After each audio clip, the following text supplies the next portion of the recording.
Baik, kita lihat di dalam ayat Al-Quran memang ada sebuah ayat dalam surat Al-Furqan ayat 52. Allah katakan walladzina jahadu fina lanahdiyannahum subulana wa innallaha la'ama'al muhsinin. Dan orang-orang yang berjihad di dalam kami, maka sungguh kami akan menunjukkan kepada mereka jalan-jalan kami. Dan sesungguhnya Allah sungguh-sungguh bersama orang-orang yang berbuat baik.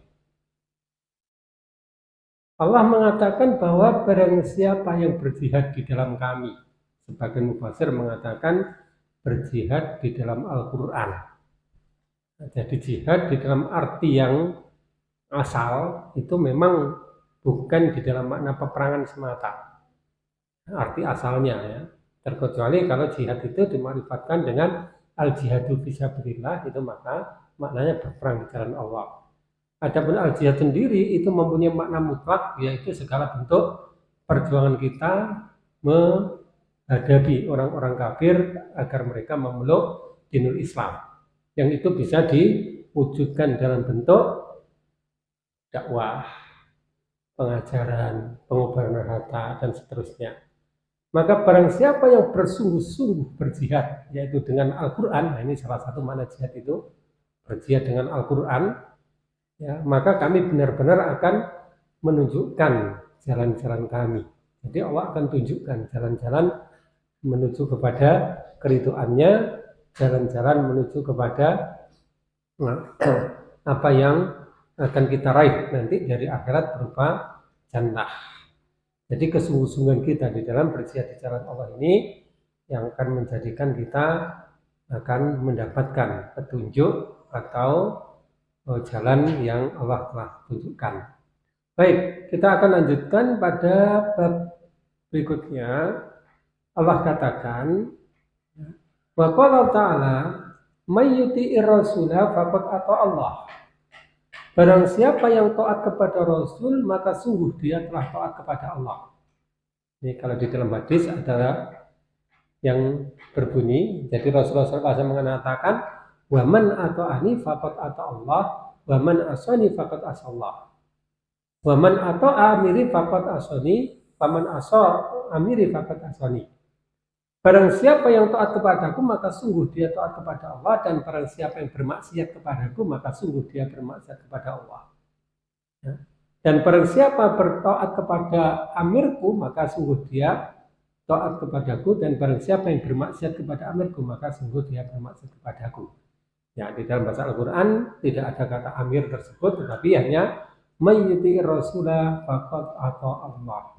Barang siapa yang taat kepadaku, maka barang siapa yang taat kepada Rasul, maka sungguh dia telah taat kepada Allah. Jadi ketaatan kepada Rasul menjadi syarat bagi ketaatan kita kepada Allah, karena taat kepada Rasul itu adalah perintah dari Allah. Jadi Rasul ditaati itu bukan karena keinginan beliau, bukan untuk kepentingan beliau, tetapi itu adalah perintah dari Allah. Untuk kepentingan siapa? Ya tentu untuk kepentingan kita. Kemudian Allah juga katakan, wa innaka latahdi ila siratim mustaqim, siratillah. Dan sesungguhnya kamu benar-benar memberi petunjuk kepada jalan yang lurus, yaitu jalan Allah. Allah demikian. Jadi Rasulullah SAW itu benar-benar memberi petunjuk kepada kita kepada jalan yang lurus.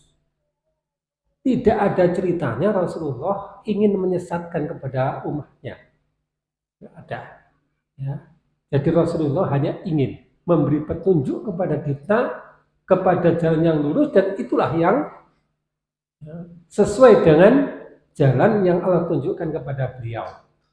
Nah, jadi kalau kita lihat pada pemimpin-pemimpin yang ada di dunia ini, siapapun itu, entah itu pemimpin dalam sebuah kerajaan, sebuah negara republik, atau sebuah macam-macam bentuk negara itu, hampir tidak ada kepemimpin yang benar-benar 100% ya, melakukan sesuatu yang memang hanya untuk kepentingan umat manusia atau rakyatnya.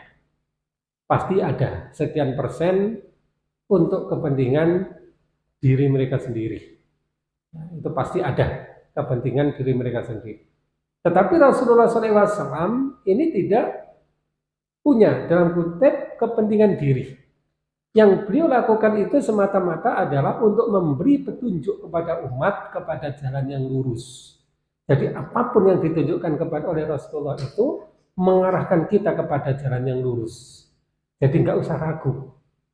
Rasulullah perintah apapun itu mengarahkan kita kepada jalan yang lurus. Nah, pribadi beliau ini adalah pribadi yang terlepas dari kepentingan hawa nafsu. Kalau kita ada hawa nafsunya, kita ada keinginannya, kita ada ambisinya. Tetapi Rasulullah SAW ini adalah pribadi yang terbebas dari kepentingan hawa nafsu.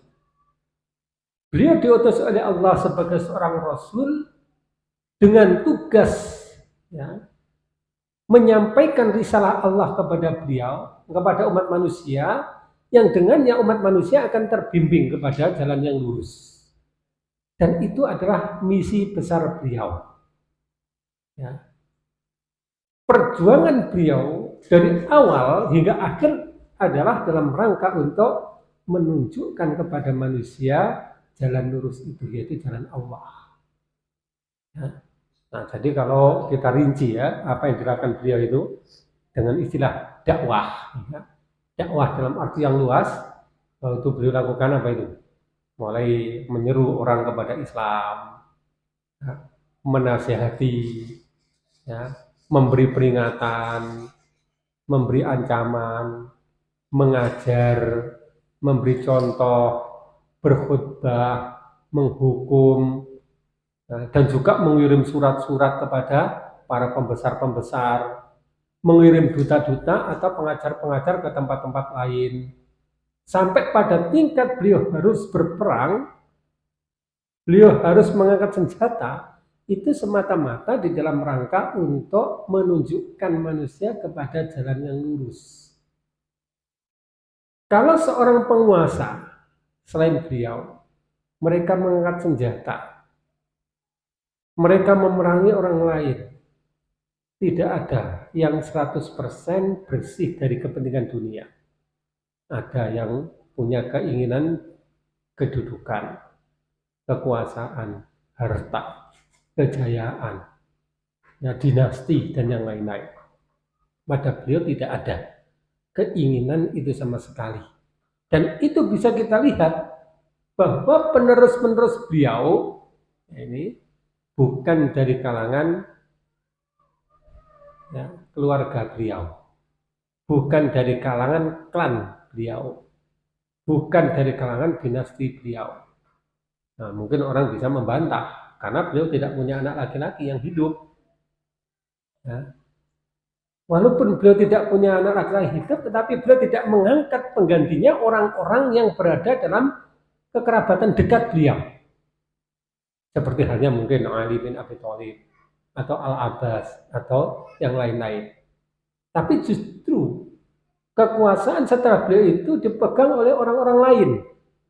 Jadi di perjuangan beliau yang demikian berat, demikian panjang itu sama sekali tidak ada kepentingan untuk melestarikan dinasti.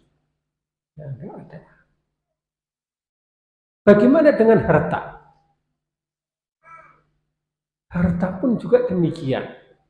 Ketika beliau wafat, beliau tidak meninggalkan harta.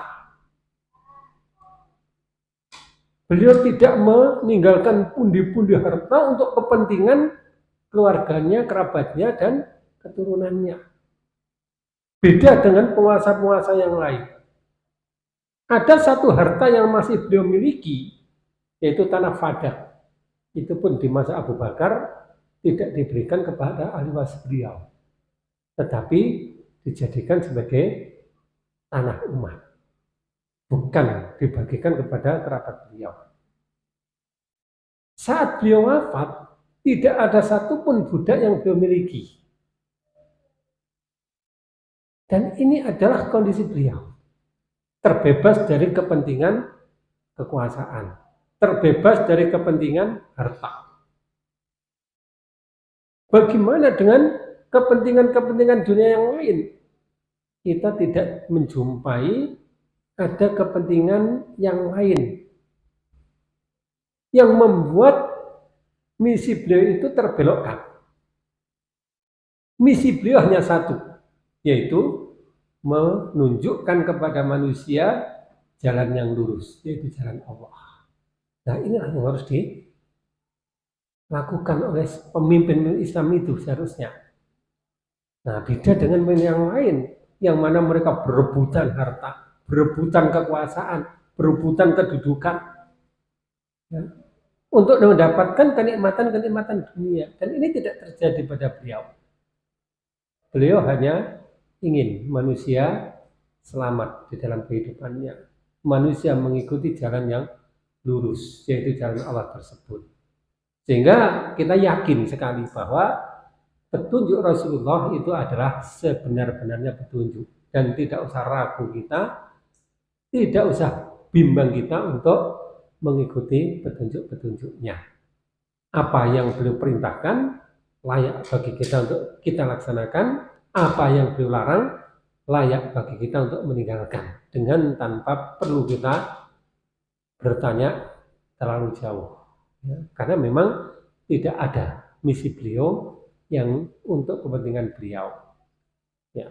Apa yang akan beliau dapatkan, ya beliau lebih suka untuk mendapatkan apa yang ada di sisi Allah daripada apa yang ada di dalam kehidupan bumi ini. Bahkan menjelang wafat beliau, ketika Fatimah, ya, menangis melihat atau menyaksikan ayahnya yang sedang merasa kesakitan itu, maka beliau pun mengatakan pada Fatimah bahwa Allah memberi tawaran kepada beliau, yaitu tawaran, ya, dunia, dan beliau akan hidup lama-lamanya di dunia, ya.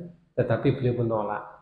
Beliau ingin untuk kembali kepada Allah, Sang Kekasih yang mengutus kepada beliau, yang memberikan kemuliaan pada beliau.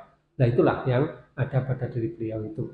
Jadi pribadi itu adalah pribadi yang mulia, pribadi yang tidak dominasi atau dipengaruhi oleh kepentingan dunia di dalam bentuk apapun. Ya, misi beliau adalah untuk menunjukkan manusia kepada jalan yang lurus, yaitu jalan Allah. Maka kita tidak perlu ragu, ikuti jalan Rasulullah. Bagaimana kita mengikuti jalan Rasulullah? Ya, pelajari dulu hadis-hadis beliau. Ya, sudah ada yang biasa baca hadis belum? Dari dulu sekali diingatkan, ayo menghatamkan Sahih Bukhari, ya nggak hatam juga. Ya, ada yang sudah mempelajari Sahih Bukhari belum? Belum, ya. Sahih Muslim, apalagi Sunan Abu Dawud, bentuknya aja nggak tahu. Sunan Tirmidzi, apa itu?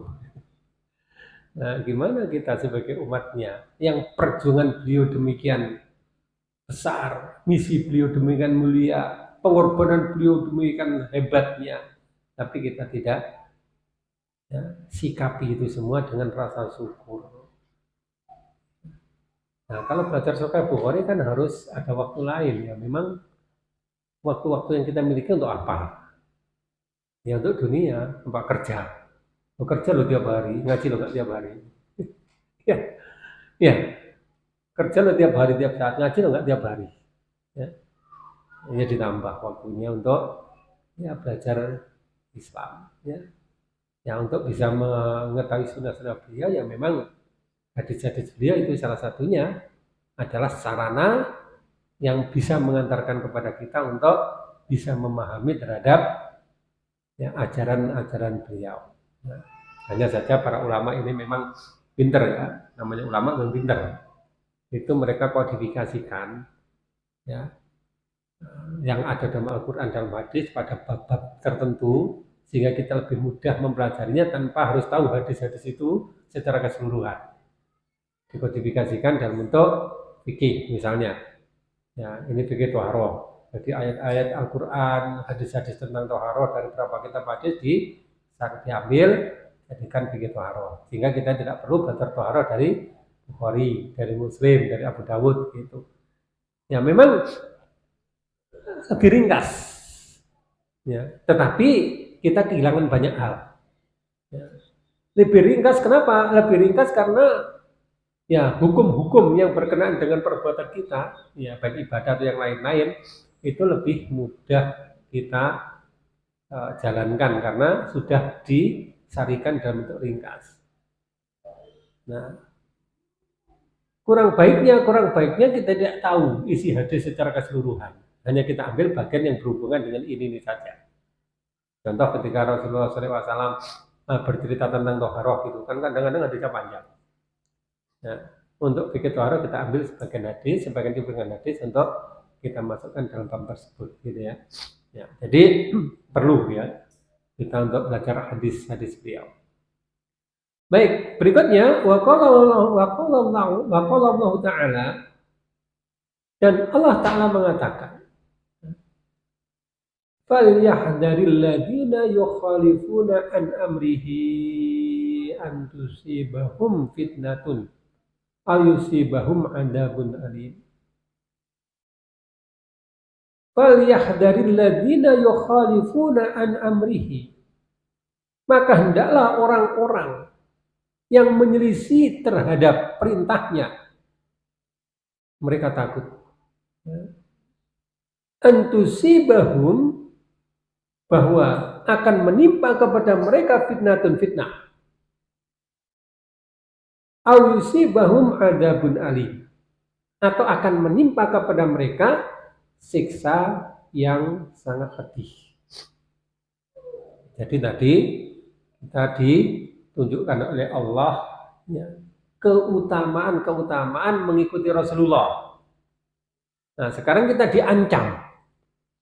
Kalau kita menyalahi ya, ajaran-ajaran Rasulullah, kita melanggar ajaran-ajaran Rasulullah, kita menyelisih ajaran-ajaran Rasulullah, maka hendaklah kita takut bahwa ujian, ya, fitnah akan menimpa kepada kita. Dan fitnah itu memang benar-benar terjadi. Ya, apa contohnya? Kalau kita menyelisih, kalau kita tidak mengikuti ajaran Rasulullah SAW, maka fitnah akan terjadi. Apa kira-kira? Ada yang bisa menjawab itu? Kira-kira fitnah apa? Kalau kita menolak, kalau kita menyelisih ajaran Rasulullah, fitnah apa yang terjadi kira-kira?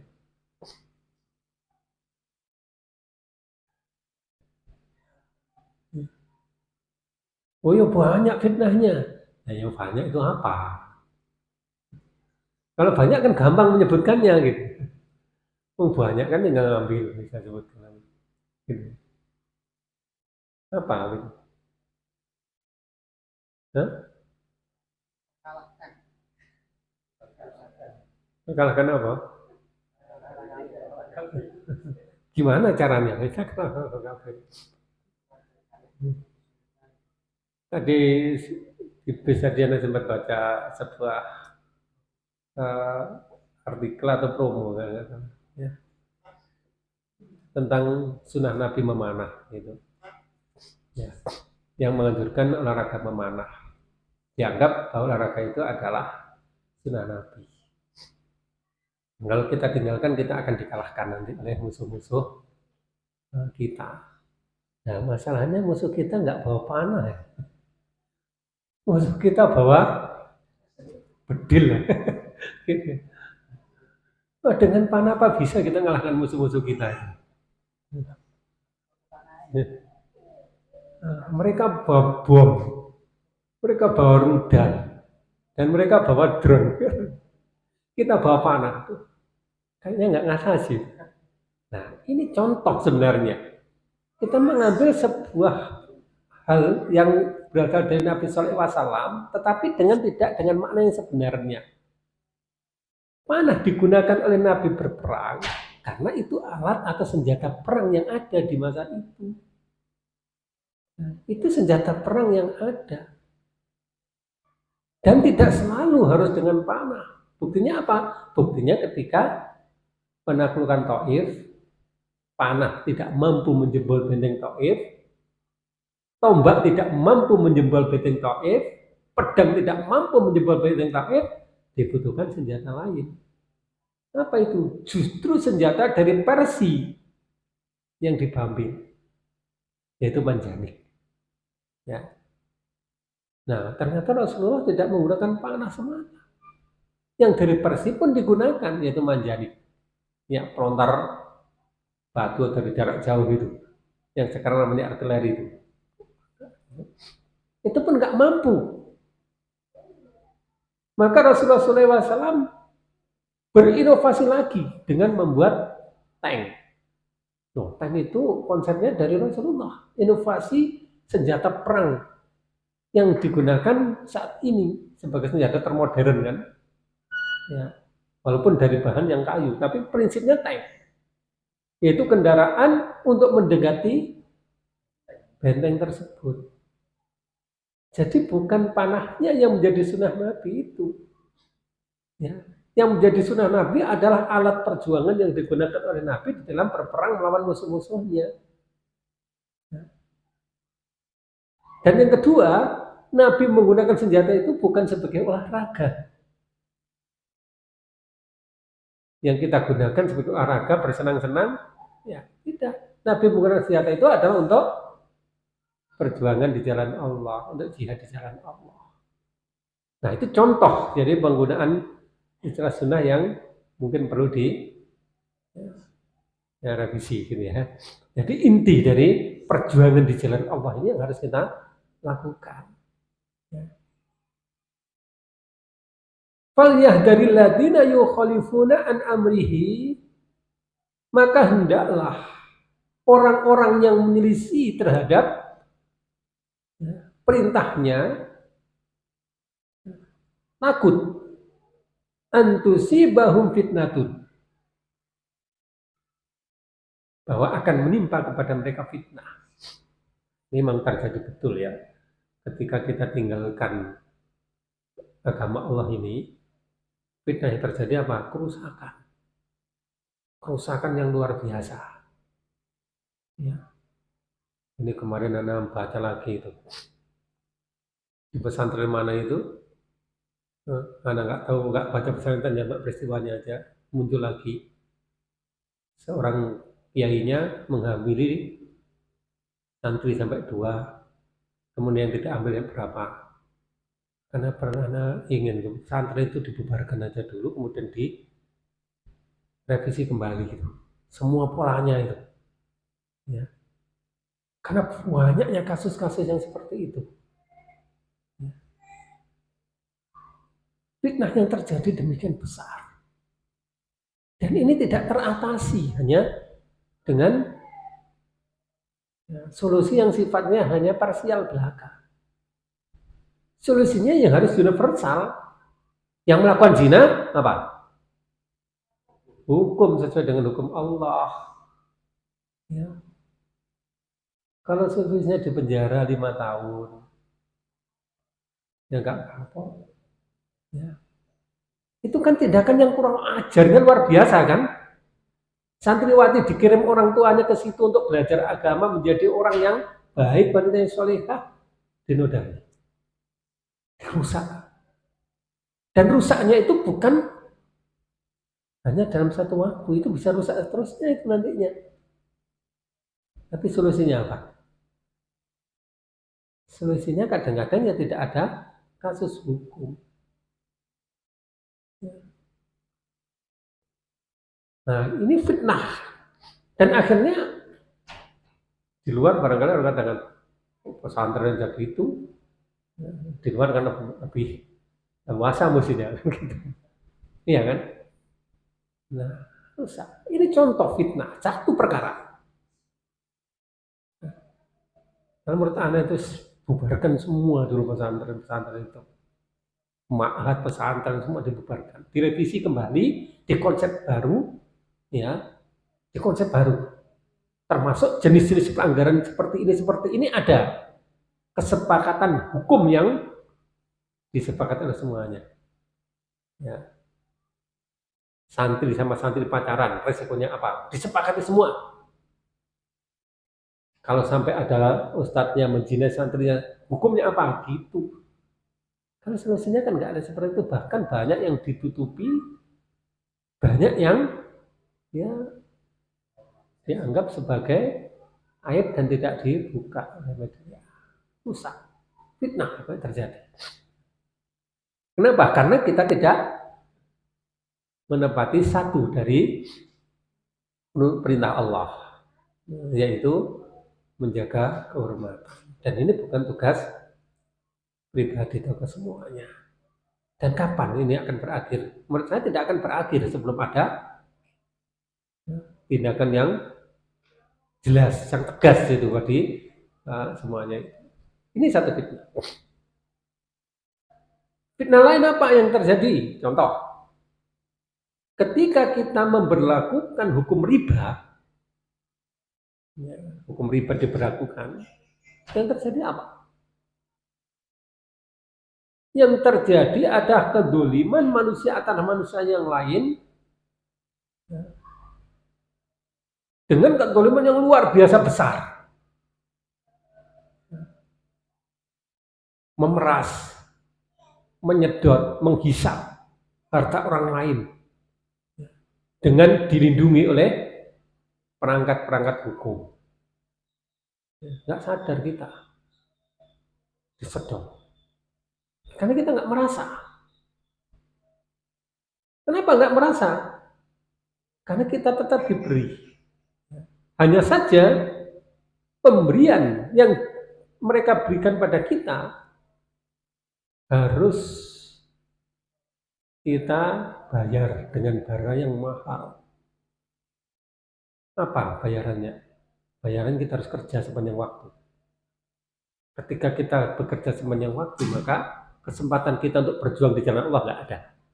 Makanya tadi ketika ditawari belajar Sahih Bukhari, waktunya kapan? Gitu ya. Belajar hadis waktunya kapan? Waktu kita akan kerja, waktu kita ini. Kenapa? Karena darah kita, harta kita disedot terus menerus. Lewat apa? Ya lewat pajak. Lewat ya apapun pembelian dari ya barang-barang mereka itu mengenai pajak. Dan kalau kita membayar harga tertentu itu sebenarnya bukan 100% harganya itu. Ada pajak yang juga harus kita bayar di situ. Tak terasa kan? Kita susah-susah kerja, harganya diambil. Ya. Ini akibat apa? Akibat hukum riba yang membuat mereka kaya raya dan membuat rakyat miskin. Membuat mereka berkuasa, membuat rakyat miskin. Ya, seperti dulu pernah Anda sebutkan itu waktu daurah riba, masih ingat ya dulu ya? Ya, masih ingat? Riba kecil dulu. Produk perbankan yang berupa ya simpan, minjam atau tabungan, itu kan bentuk kedoliman yang sama.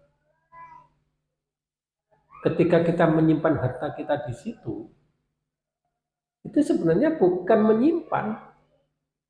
Hak kita atas harta itu sudah hampir-hampir hilang. Bagaimana kita katakan demikian?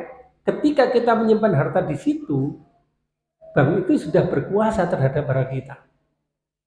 Ya, contoh kita simpan 10 juta. Bank akan meminjamkan kepada orang lain 9 jutanya yang tersimpan di situ 10 juta atau bahkan kurang. Sehingga kalau kita ambil saat itu juga nggak bisa. Ya.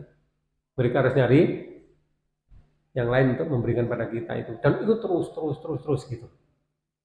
Sehingga mereka yang sebenarnya usaha bondonya dengkul. Apa bondo dengkul itu? Ya. Bank itu kan bondo dengkul itu. Bisa kaya raya, bisa menyedot harta umat dengan sangat besar seperti itu. Nah, umat itu diberi apa? Diberi bunga tapi kecil sekali. Pajak dan sebagainya semuanya akhirnya apa? Kehabisan waktu, kehabisan tenaga karena digunakan untuk kerja terus itu. Disuruh ngaji ya ogah-ogahan. Ya, salah satu alasan orang nggak ngaji apa sekarang ini ya? Yang nggak hadir misalnya. Salah satu alasannya apa? Hah? Kerja. Padahal dua pekan sekali. Korban waktu, ya sedikit aja nggak mampu. Rasanya kerja. Ini salah satunya. Dan nggak mampu mereka ngerjakan sedikit. Nah itu akibat kita menyalahi ya, larangan Allah terhadap riba. Luar biasa ini pengaruhnya. Fitnah muncul. Ya. Dan kalau dijabarkan, seluruh kehidupan kita ini sudah berada di dalam fitnah. Akibat kita menyalahi perintah-perintah Allah. Ya.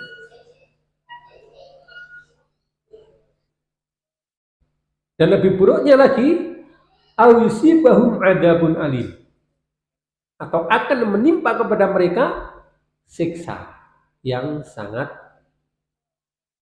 pedih, siksa yang sangat menyakitkan. Ya. Siksa yang sangat pedih, sangat menyakitkan akan ditimpakan kepada orang-orang yang menyalahi perintah Allah tersebut. Dan di antara perintah Allah itu adalah kita taat kepada Rasul. Kalau kita nggak taat pada Rasul, maka adab yang sangat menyakitkan akan kita terima. Naudzubillah min dzalik. Ya. Jadi ini Ibadillah, masalah menyelisih, menyalahi terhadap perintah-perintah Allah ini ya, sekarang sudah menjadi urusan besar kita. Ya, fitnah sudah terjadi di mana-mana. Ya, pada seluruh segi kehidupan kita, ya, tinggal yang belum barangkali adalah adab. Dan adab nanti akan diberikan oleh Allah di hari akhirat. Baik, barangkali ada yang perlu ditanyakan, silakan.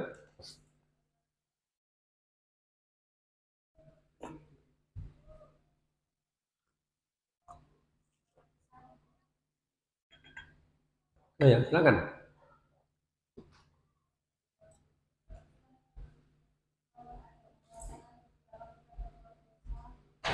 Nggak dengar, tunggu dulu.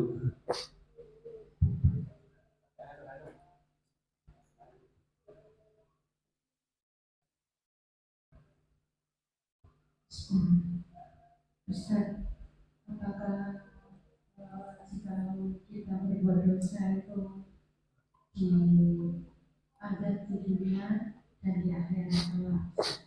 Karena terkadang itu dalam kehidupan kita ketika kita berbuat dosa itu sedikit banyak itu ada pembalasannya yang kita panen di dunia itu Ustaz. Apakah di akhirat kita dikurangi dosa ketika kita sudah melakukan dunia di akhirat dosa yang kita lakukan itu dikurangi Ustaz? Di dalam hadis disebutkan bahwa sungguh menakjubkan urusan orang-orang beriman. Dan itu tidak terjadi kecuali hanya orang-orang beriman. Jika menimpa kepada mereka musibah, mereka bersabar. Dan itu lebih baik bagi dirinya. Dan apabila mereka mendapatkan nikmat, maka mereka bersyukur. Dan itu lebih baik bagi dirinya. Dan urusan itu tidak terjadi kecuali bagi orang-orang mukmin saja.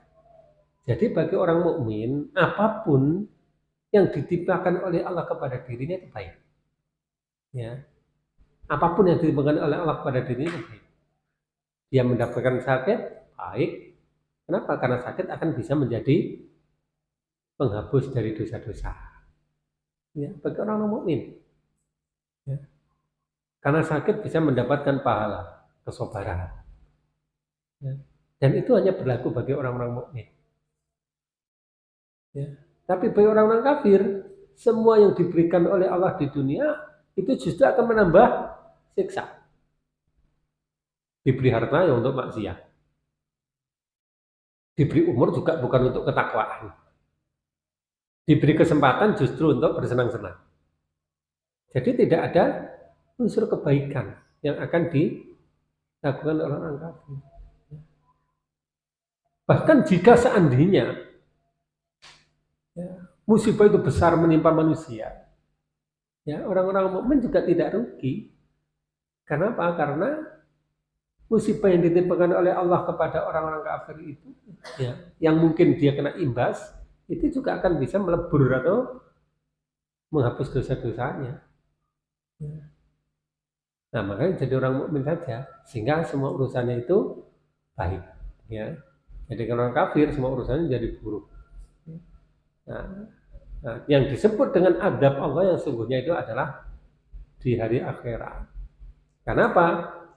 Karena di dunia ini totalannya kan belum tuntas. Tatanan kita belum tuntas.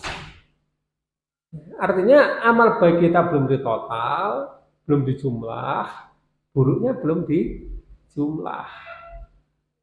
Nah, hukuman itu terjadi gimana? Ya ketika nanti sudah ditotal. Ya. Oh, ini dosamu seperti ini, baru dihukum. Nah, sekarang belum ditotal kok sudah dihukum. Ya. Kan masih berjalan. Ini dosa. Nah, kemudian oh dia minta ampun. Misalnya saat ini dia berdosa. Nanti malam dia mohon ampun. Kan masih hilang dosanya. Ya. Ya. Hari ini berbuat salah. Wah, besok ternyata bertobat. Kan hilang dosanya. Jadi catatan masih berjalan. Nanti ketika catatan sudah ditutup, ya, dosa dan pahala sudah ditotal, baru hukumannya seperti ini, gitu ya, adabnya seperti ini. Ya, baik. Nah, seperti orang berdagang itu ya, orang berdagang itu belum bisa dikatakan dia rugi atau laba sebelum ditotal seluruhnya. Karena ini banyak pembeli, wah berarti laba saya. Belum tentu. Banyak pembeli ternyata yang nggak laku juga banyak. Maunya laba ternyata nggak laba. Ya. Oh, ini hujan, wah rugi saya ini. Ya. Padahal belum tutup buku. Ternyata hujan banyak orang yang berteduh, malah banyak yang beli. Nah, dan ternyata jadi laba gitu ya. Jadi tunggu dulu totalannya sampai selesai baru nanti diketahui apakah dia rugi atau laba. Baik, ada lagi. Ustaz, ketika kita sakit, itu ada kata yang keluar dari mulut kita itu otomatis kata-kata aduh. Ini apa termasuk keluhan? Apakah nantinya ketika kita bilang aduh, kurang Yang relatif kata aduh itu. Ya, contoh, aduh sayangnya. Loh, masa saya nggak pernah gitu? Aduh sayangnya gitu. Aduh hai. Jadi kata aduh kan relatif. Tidak mutlak bermakna ya negatif gitu ya. Dan juga tidak mutlak bermakna mengeluh. Aduh sayangnya, aduh ya Allah, nikmatmu begitu banyak kan gitu. Aduh rasa sakit, tetapi sebenarnya ya banyak nikmatnya juga yang menunggu itu. Ya. Jadi tidak mutlak kata aduh itu sebagai sebuah penyesalan atau sebuah merasa mengeluh. Bisa jadi itu adalah kata-kata yang bermakna positif seperti itu tadi ya. Yang penting sobar ya, kita sobar. Memang susah sobar itu. Nah, ini kemarin Anda bilang kepada keluarga, ya, Anda bilang ke semuanya. Abi ini selama ini hanya mempelajari ilmu syariah. Abi itu kalau ditanya hukum ini, insya Allah tahu, ngerti, ya, paham. Ya, maksud Al-Quran ini saya bisa mengetahui. Tapi ada ilmu yang belum Abi ketahui saat ini. Dan ilmu itu ya harusnya diketahui juga. Ya, ilmu apa itu? Ya antaranya ilmu hikmah. Ya, ilmu hikmah. Ya, bagaimana kita bisa mengetahui hikmah dari musibah yang kita dapati. Kadang-kadang ini contoh sakit. Ya, ilmu yang kita pelajari kan ilmu kedokteran. Flu, hujan, hawa dingin, kan gitu. Itu kan ilmu kedokteran. Ya, habis kehujanan, makanya flu. Itu mah kedokteran kan. Ya, udah dianalisa. ada apa? Diagnosa yang di dalam bahasa sekarang disebut ilmiah. Tapi sebenarnya kita ini kan tidak bersendirian di sini. Kita ini hidup bersama dengan malaikat, bersama dengan jin. Ya. Allah menjelaskan bahwa itu adalah makhluk-makhluk yang punya akal juga, yang bisa jadi saling mempengaruhi satu dengan yang lain. Apa tidak mungkin ya sebuah musibah, sebuah sakit dan sebagainya itu karena interaksi kita yang salah dengan makhluk-makhluk Allah yang lain tersebut. Nah ini sebuah hal yang harus kita kaji juga. Itu bagian dari ilmu yang insya Allah mudah-mudahan nanti bisa kita uh, pelajari juga itu. Ya. Baik, ada lagi?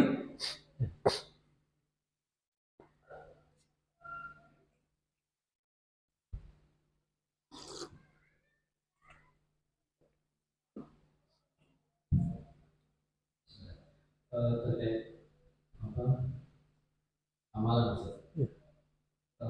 Secara pribadi saya menghitung itu banyak buruknya daripada baiknya. Itu juga karena apa? Kalau berarti saya gitu ini misalnya ini kan bisa teorinya. Jadi banyaknya kesalahan itu membuat saya secara pribadi berpikir amalan apa yang bisa istilahnya punya jagoan amal gitu. Kalau dulu istilahnya perabadan, kalau istilahnya sudah lewat. Terus kalau para sahabat tanya amalan apa untuk saya secara pribadi, Rasulullah juga ini orang tua, ini itu banyak. Dan sekarang kan banyak hadis-hadis semacam itu. Jadi kira-kira Ya, saat ini yang tersisa itu apa? jagoan amal baik kita apa? Soalnya memang kita lihat keseharian itu tidak cukup dari buruk gitu. Iya. Ya, apalagi kalau tanya sama Ustadz Arina, banyak salahnya biru, sering bentak-bentak. Ya, misalnya gitu, sering marah-marah. Ya, ini pernah ditanyakan oleh Rasulullah SAW kepada Bilal. Ya Bilal, amalan apa yang kamu andalkan? Sehingga aku mendengar bunyi terompahmu ada di depanku di jalan jannah. Ya. Amalan apa yang kamu andalkan itu? Bunyi terompahnya itu ada di sana. Nah, Bilal mengatakan aku nggak punya, amalnya aku andalkan. Ya. Ya menurut saya ya nggak percaya kalau amal Bilal nggak punya amal yang diandalkan itu. Nah keislaman dia sejak awal mendapatkan penyiksaan demikian berat, perjuangan dia perang Badar dan banyak perjuangan di jalan Allah yang lain, masa nggak diandalkan itu? Oh Bilal gitu nggak ada yang diandalkan. Itu bagi kita sudah amalan yang puncak tertinggi itu, darwatus sanam itu fil Islam itu. Ya maksudnya Bilal itu ya ini bicara Rasulullah dengan Bilal ya. Apa yang kamu andalkan sehingga ada berita bahwa ya kamu sudah di dalam surga, rohmu sudah mendului. Gitu. Kalau masuk surganya, insya Allah sudah pasti gitu. Tapi beritanya yang diterima di dunia ini kan sebuah hal yang luar biasa kan. Nah seperti 10 orang sahabat yang dipersaksikan oleh Allah masuk surga. Bukan berarti yang lain nggak masuk surga, tapi berita gembiranya itu loh. Ya. Nah sedangkan kita belum mendapatkan berita apapun itu. Belum dapat jaminan apapun itu.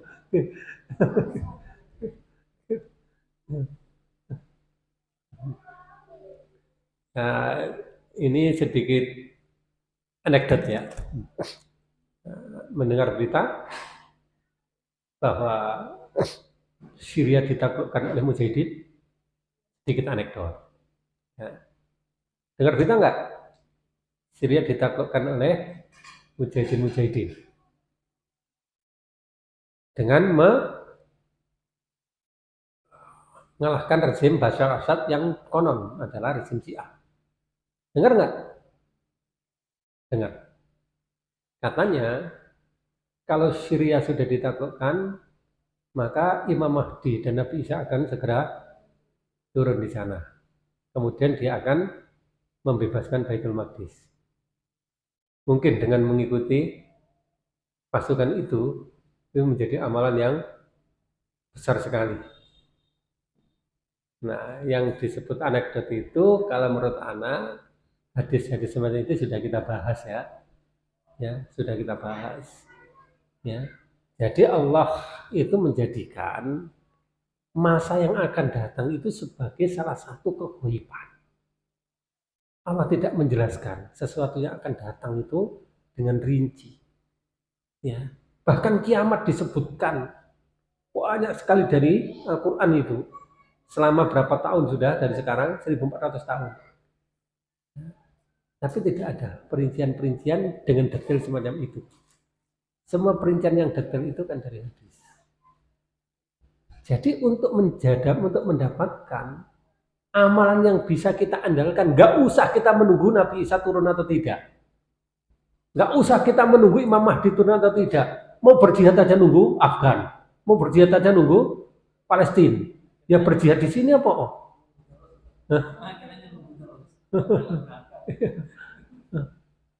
Ya di sini apa jihad? Kalau kalian di sana misalnya butuh uang untuk berangkat, katakan 20 juta, ya diinfakkan apa di sini untuk hal yang sudah jelas ini dibutuhkan. Kok seakan-akan jihad itu hanya satu tempat saja, satu kesempatan saja. Dan amal yang kita andalkan, insya Allah masih sangat banyak, ya, masih sangat banyak, ya. Bahkan di dalam hadis disebutkan ada seorang yang mendapatkan keutamaan dari Allah berupa doanya makbul, namanya Uwais Al-Qarani. Salah satu amal yang dia andalkan adalah baktinya kepada ibu. Aduh, ibu sudah nggak ada. Maunya niru Uwais. Ya niru Umar apa? Niru Umar. Ini Umar ada. Ya niru Abu Bakar. Kan banyak yang ditiru. Ya insya Allah masih banyak amal yang kita bisa andalkan itu ya. Yang antum bisa lihat pada potensi diri, yang potensi ya. Kalau kita lihat pada ayat tadi yang Anda baca awal tadi, walladzina jahadu fina lanahdiyannahum subulana. Barang siapa yang berjihad di dalam kami, di dalam Al-Quran, dengan Al-Quran, maka sungguh kami akan tunjukkan kepadanya jalan-jalan kami. Nah, itu jihad dengan Al-Quran. Barangkali dengan metode pembelajaran ini nanti Anda bisa bersungguh-sungguh mengajarkan Al-Quran kepada manusia. Dan pengajaran yang benar pada Al-Quran itu langka. Banyak yang mengajarkan Al-Quran tapi nggak benar. Ya, contoh, Taim, tahu Taim? Tahu Taim nggak? Nggak tahu. Gus Miftah. Katanya Taim. Bener nggak ajarannya itu? Naudzubillahi min dzalik. Nah, daripada umat dibimbing oleh mereka, antum yang harus turun gunung untuk membimbing umat nantinya. Ya, makanya belajar Al-Quran yang benar. Diseriusi ya, belajar Al-Quran diseriusi. Mulai dari bacaan, kemudian penerjemahan tafsir itu awal, ya, mengarahkan umat pada petunjuk yang benar. Ya, mudah-mudahan itu menjadi salah satu amalan yang kita andalkan nanti. Ya, baik. Demikian untuk ya, silakan.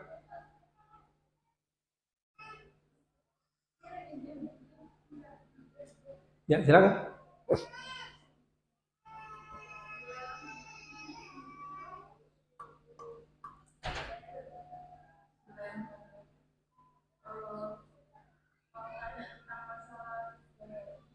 Masalah?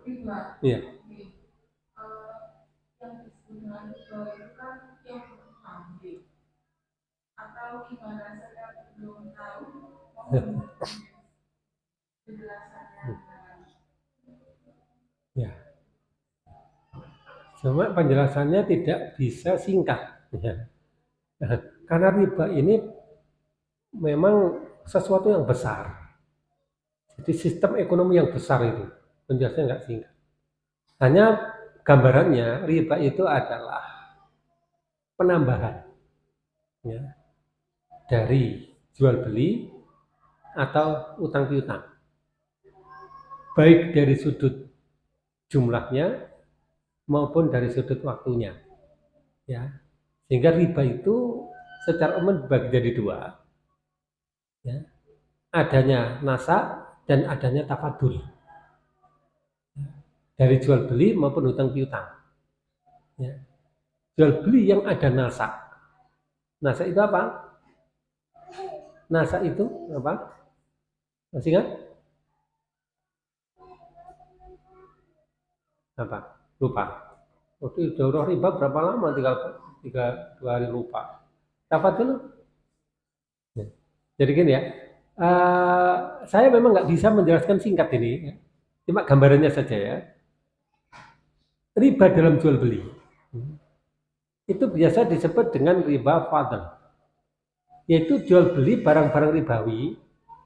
Ya, barang ribawi itu yang pertama adalah emas dan perak. Itu dianggap sebagai harga atau patokan harga. Ya, patokan harga. Kemudian yang kedua adalah beberapa jenis komoditas yang disebutkan hadis itu adalah kurma, kemudian gandum, kemudian beras, ya, atau ada yang disebut dengan beras Belanda itu. Ya. Kemudian berikutnya adalah garam. Jadi kalau dalam bahasa sekarang itu kira-kira bahan makanan dan juga bumbu-bumbuan. Ya, bahan makanan dan bumbuan. Jadi jual beli emas dan perak serta bahan makanan serta bumbu-bumbuan. Itu yang dilakukan dengan tidak sama. Ya, tidak sama. Artinya ada kelebihan antara satu dengan yang lain. Itu disebutkan tafadul. Ya.